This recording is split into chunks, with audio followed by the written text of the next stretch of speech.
Hi Cliff fans and welcome to another one of my poll, another album review, and today I thought I'd do the soundtrack to Wonderful Life. Yeah, I did a load of these reviews over the last couple of years. I haven't done an album review in a while, so I thought I'd get back into it.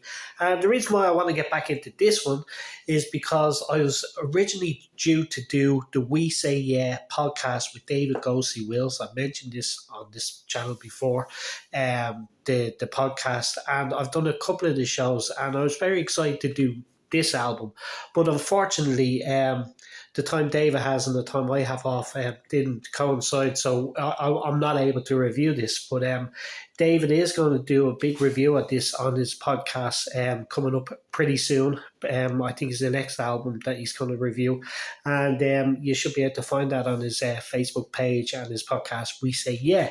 So anyway, I've never done this album myself, so I thought I'd just do a quick review of this album because I absolutely love this. As I said to David when we were discussing it, I said that I believe that Bruce Welch of the Shadows was absolutely on fire on this album. All the Cliff and the Shadows tracks, he either wrote or co-wrote.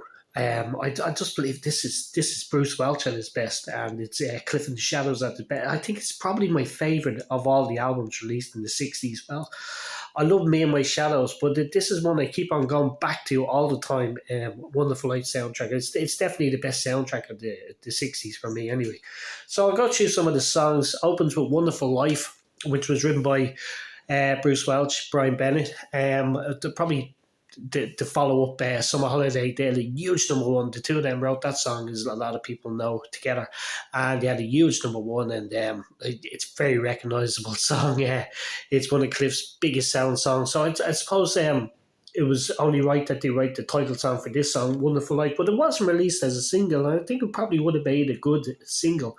But I suppose 1963 going into 64, Cliff and the Shadows had a lot of material. So I suppose they had to choose their singles wisely, which one be the best one. So this one didn't make it as a single, but it's just a great opening to the film, a great opening to the album. Follows one of them studio kind of production songs, Girl in Every Part, which is quite nice as well. I like it. It's fun in the movie.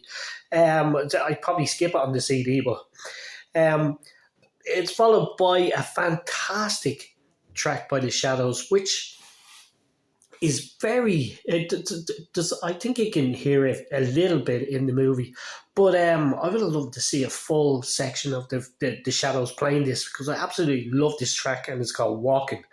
Follows another one of them production numbers, A Little Imagination, which is again fun in the film, probably skip it on the CD. Follows the single release, which I think it didn't make the top five. It's the only single released, and it didn't make the top five. I think it got number 6, and it's On the Beach. One of my favorite Cliff singles of the 1960s. Yeah, definitely one of my favorite singles, and just a fantastic single. And yeah, should have got higher, but I suppose 63, 64. This was released 64, the single, and I suppose it was pretty much the charts was dominated by the Beatles. I think they had at one stage in '64 they had the whole top five to themselves. Ridiculous amount of publicity and ridiculous amount of chart spaces as well. I absolutely love the Beatles, by the way. I'm not giving out about the Beatles. I love the Beatles. I do Beatles reviews on this channel as well, as you know. But Cliff was still able to bang out the hits, and yeah, this was the big hit from the movie On the Beach. Absolutely loved the section of the film. Probably my favorite part of the film when you see Cliff and the Shadows perform this one. Follows In the Stars, which is a production number, but it's actually a production number which I really like.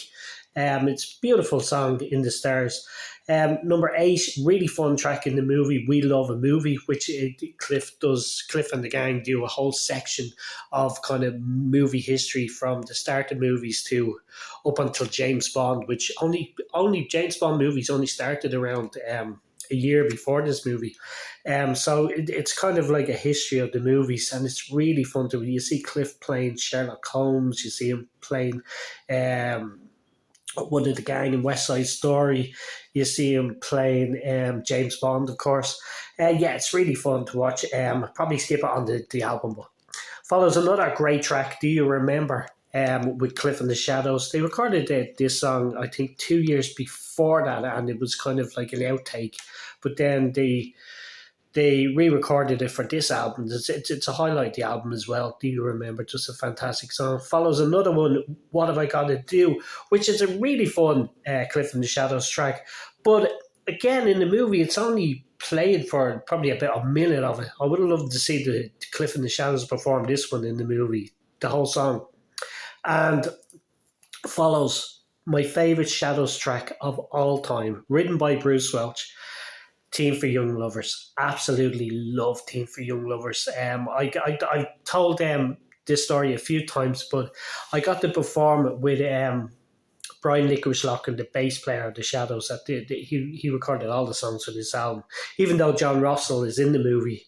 The songs and the tracks were actually recorded with Brian Licorice Locken a few months before the movie.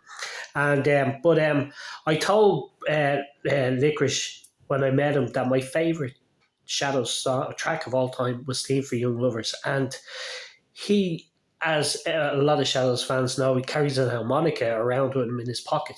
So he pulled out the harmonica and started playing Team for Young Lovers. And so I got a private audience of Brian Licorice Locken playing Team for Young Lovers for me, and he played it absolutely beautiful. And then I was thinking at the time, it sounded very much like something from a John Wayne movie or a Western. And only a couple of months ago, I seen on YouTube Bruce Welch, who wrote the track, talk about the track, and he says that's the way he wrote it. He wrote it as a Western tune, and but just for commercial reasons, he called it Team for Young Lovers. Anyway, yeah, my favourite Shadows track of all time. Followed by All Kinds of People. Another one I skip on the album, but it's really fun to watch in the movie. And then another one of my favourite Cliff and the Shadows tracks of all time. Definitely in my top 5 Cliff and the Shadows songs of the 60s, A Matter of Moments. Again, written by the fantastic Bruce Welch. As I say, he was on fire on this album. A Matter of Moments. Yeah, that should have been a single. It was the B-side to On the Beach. And yeah, I did a top 10 of my favourite B-sides, and I put this as number 1 because I really feel this should have been an A-side. This was, again, but it should have been an A-side. Matter of Moments, just an absolute Cliff and the Shadows classic. And the album closes with Youth and Experience, which is another fun track in the movie, but it's not really a great track for the album. But overall, I'm giving it a 10 out of 10 because all the Cliff and the Shadows tracks I absolutely love. And yeah, it's unfortunate I can't do, our times just don't coincide to do the podcast with Dave Agosi Wills, because I'd love to talk about this album more in depth. But I just thought from my channel, I give you my quick review of the fantastic soundtrack to Wonderful Life, Cliff and the Shadows.